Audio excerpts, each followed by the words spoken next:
You will hear an interview with an archaeologist called Julian Radwinter. For questions 15 to 20, choose the answer A, B, C or D, which fits best according to what you hear. In the exam, you have 70 seconds to look at Part 3.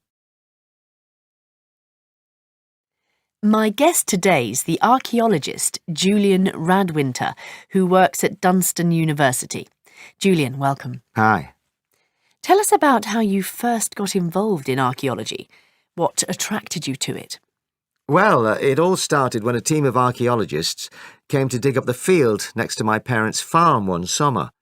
It was an exciting prospect for a teenager, and despite strict instructions from my father not to make a nuisance of myself, it wasn't long before I was roped in to lend a hand, on a purely voluntary basis, of course. But there's always a need for someone to do the fetching and carrying on such digs, and I was full of questions. That's the sort of boy I was, and I guess it broke up the day for those involved in the more tedious work.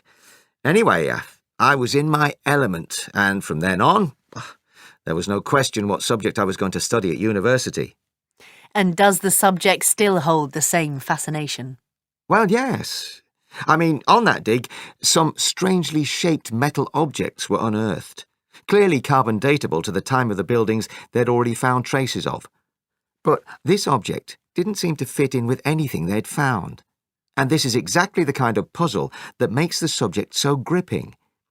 You have a fragmented object and some contextual information, but clearly pieces of information are missing and need to be filled in by the archaeologist.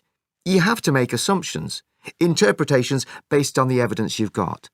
And that often involves eliminating possibilities, ticking off the things it might be, but clearly isn't. At the end of the day, it's still mostly conjecture, so the debate continues. Mm-hmm.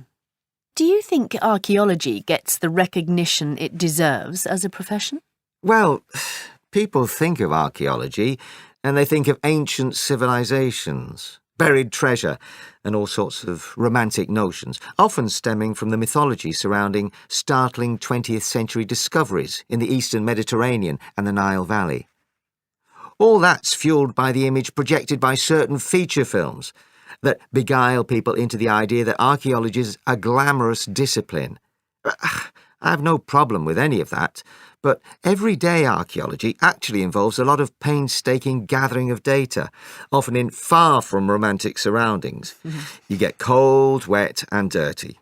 And the discoveries are mostly small and cumulative rather than dramatic, which is the point that the world at large really tends to miss. Nonetheless, it is a science, and it has a lot to tell us, and the data is actually surprisingly accessible to ordinary people in the way that a lot of science isn't. Which brings us neatly on to your own current research post. Why have you decided to concentrate your efforts on southeastern England? Well, most of my colleagues are jetting off around the world, digging in remote spots in faraway places.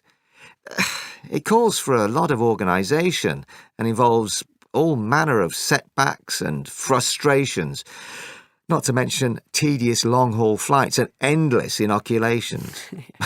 But I have none of those problems. Indeed, now that archaeology is becoming much more oriented towards the collection and analysis of data rather than just locating and digging up key sites, we come to realise just how much England has to offer. Basically, with a relatively modest budget, we can gather far more relevant data here than in many of the places that have been the typical focus of archaeological activity. But why is that, and what is it that you're hoping to find?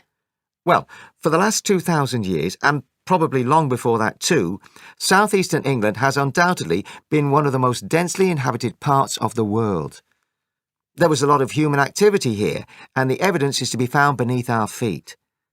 The land's been intensively farmed since the Iron Age, and most modern-day villages have been continuously inhabited for over 1,000 years, some much longer.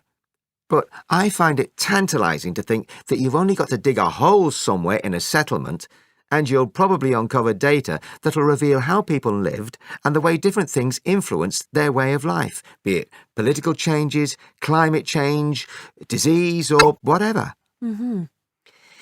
Finally, Julian, you're taking part in a project that looks at the role of humour in archaeology. That sounds intriguing. Tell us a bit about that.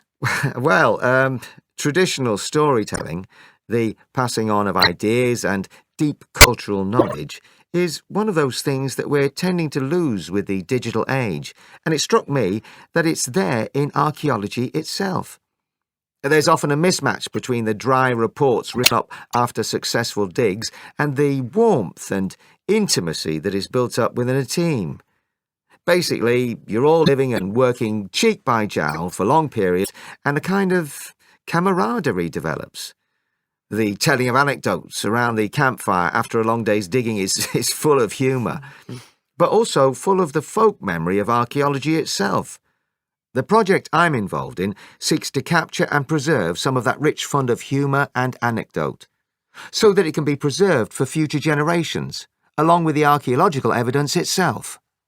Fascinating. Thank you very much for coming. Now play the recording again. That is the end of part 3. Now turn to part 4.